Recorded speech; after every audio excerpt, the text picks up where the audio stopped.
Assalamualaikum warahmatullahi wabarakatuh. Perkenalkan, nama saya Nurul Ahmad, NIM D0222026, kelas Informatika E. Baik, di sini saya membuat video untuk menyelesaikan tugas dari dosen pengampu Ibu Musyrifah SPD MPD mata kuliah Etika Profesi, yang dimana tugas ini tuh materinya tentang etika dan moral dalam menggunakan sistem atau teknologi informasi dan komunikasi. Nah, baik, langsung saja kita masuk di pernyataannya. Nah, pernyataan itu, Anda adalah seorang konsultan hukum yang diminta untuk memberikan pelatihan kepada sebuah perusahaan teknologi tentang pentingnya mematuhi undang-undang hak cipta dan undang-undang ITE sebagai bagian dari pelatihan tersebut. Nah, di sini tuh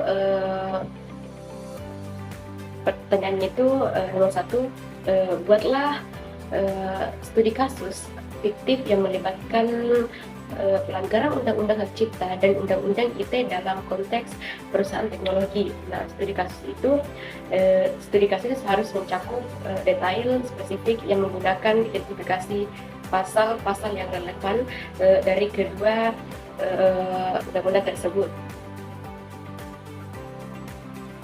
Nah, baik, studi kasus jawaban pada nomor 1 itu, studi kasus yang saya angkat di sini yaitu perusahaan teknologi Cybertech.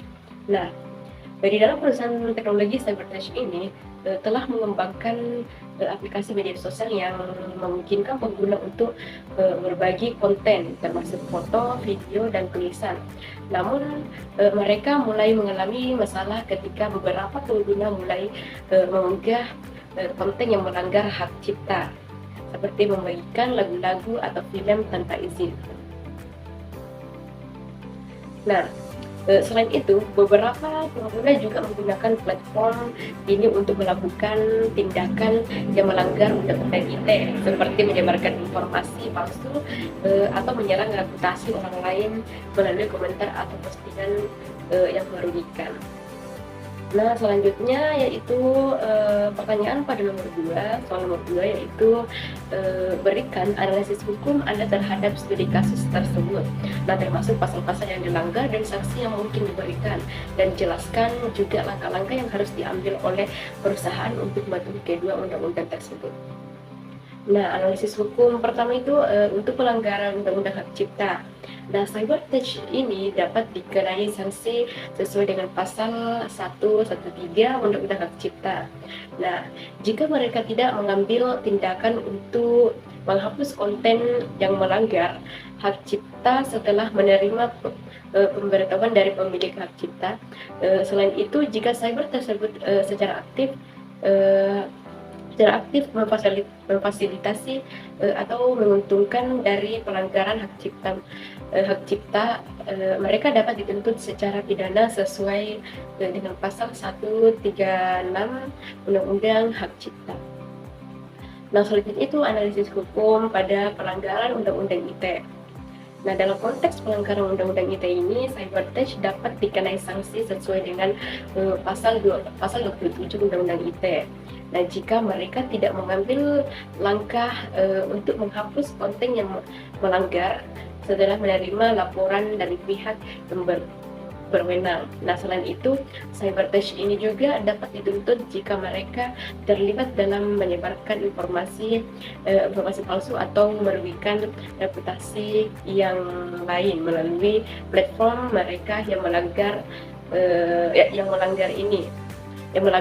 pasal 14 dan pasal 15 Undang-Undang ITE. Nah, selanjutnya itu langkah-langkah yang harus diambil oleh Cybertech untuk mematuhi kedua undang-undang tersebut. Nah, yang pertama itu menerapkan sistem pengawasan konten yang efektif untuk mengidentifikasi dan menghapus konten yang melanggar hak cipta dan undang-undang ITE. Nah, yang kedua itu menyediakan mekanisme yang memungkinkan pemilik hak cipta untuk melaporkan pelanggaran dan meminta penghapusan konten. Dan selanjutnya itu memberikan pelatihan kepada pengguna tentang pentingnya mematuhi hukum, hak cipta dan undang-undang ITE dalam penggunaan platform mereka. Nah, soal yang terakhir yaitu tuliskan refleksi pribadi tentang bagaimana pemahaman undang-undang hak cipta dan undang-undang ITE dapat mempengaruhi praktik profesional Anda di masa depan. Nah, refleksi harus mencakup pengalaman pribadi atau observasi tentang topik tersebut. Nah, baik, untuk refleksi pribadi ini, di sini saya memahami bahwa undang-undang hak cipta dan undang-undang ITE ini sangat penting dalam praktik profesional saya sebagai konsultan hukum. Konsultan hukum. Studi kasus ini menunjukkan bahwa perusahaan teknologi harus memiliki pemahaman yang mendalam tentang hukum tersebut untuk menghindari risiko pelanggaran dan sanksi yang berpotensi merugikan. Nah, selain itu, pemahaman saya tentang Undang-Undang Hak Cipta dan Undang-Undang ITE ini akan membantu saya memberikan saran yang tepat kepada klien saya dalam mengelola risiko hukum dan mematuhi peraturan yang berlaku. Nah, baik, itulah tadi video tentang etika dan moral dalam menggunakan sistem atau teknologi informasi dan komunikasi, khususnya dalam studi kasus perusahaan teknologi cybertech.